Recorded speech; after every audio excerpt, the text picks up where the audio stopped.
Kasich, about 555 children in the United States have died from unnecessary gun violence since Sandy Hook, the shooting massacre about 3 years ago.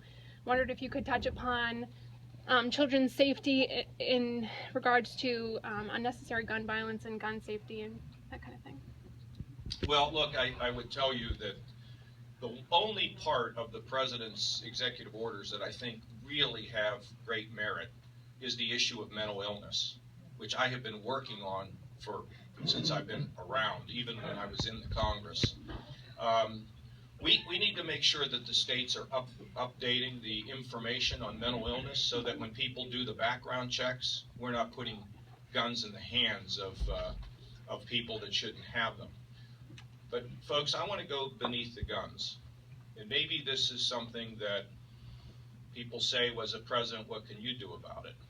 Did you notice that on the situation with the mass killings, have you paid attention to the family, to the mother? Have you noticed that the mothers always said, we had a problem, but I didn't know what to do about it? I felt like there was nowhere to turn. So my question is, where's the dad? Where's the dad? Where are the siblings? Where are the neighbors? This is not a country where the family is the bedrock.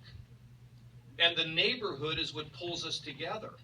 And when people get isolated and alienated and frustrated and no care, particularly if they have mental illness, in this country, we have ignored the problem of the mentally ill. Senator, as you know from writing laws and passing budgets, they're the easiest group to run over, aren't they? And look at what happens.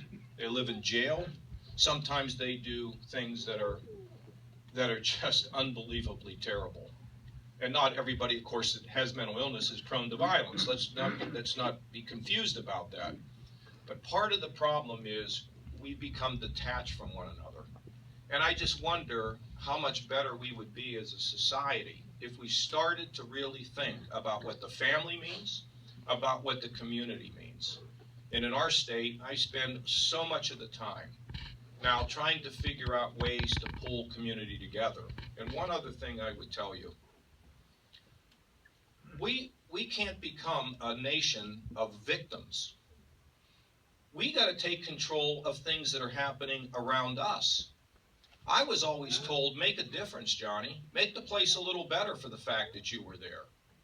Grit, determination, the willingness to take on tough problems and help people who have problems.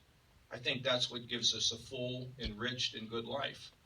So, when it comes to guns, when it comes to this issue of mental illness, it needs to be a priority. It needs to be a priority throughout this country. And in terms of the president using executive orders, presidents are not kings. They have to work with the legislature. Now, I have to. People say, well, you might not like executive authority. I said, what, are you kidding? I got a lot of it. I kind of like it. But when I try to do something with executive authority, I consult the people in the legislature. And let me give you a perfect example. If I go and do an executive order in New Hampshire, and I don't tell her about it, and she doesn't agree with me on the issue, ain't going to be good in the future. Right, Senator? That's correct. So you gotta use these things sparingly. And when I use them, I talk to the leaders of the legislature, and I say, I'm thinking about doing this. What do you think? And they go, well, if you don't tell anybody, go ahead. Okay? Because executive orders prevent the legislature from having to vote. And sometimes they really like that. But do it sparingly. So hopefully the mental illness issue will come up in Congress and will get addressed appropriately. Yes, sir.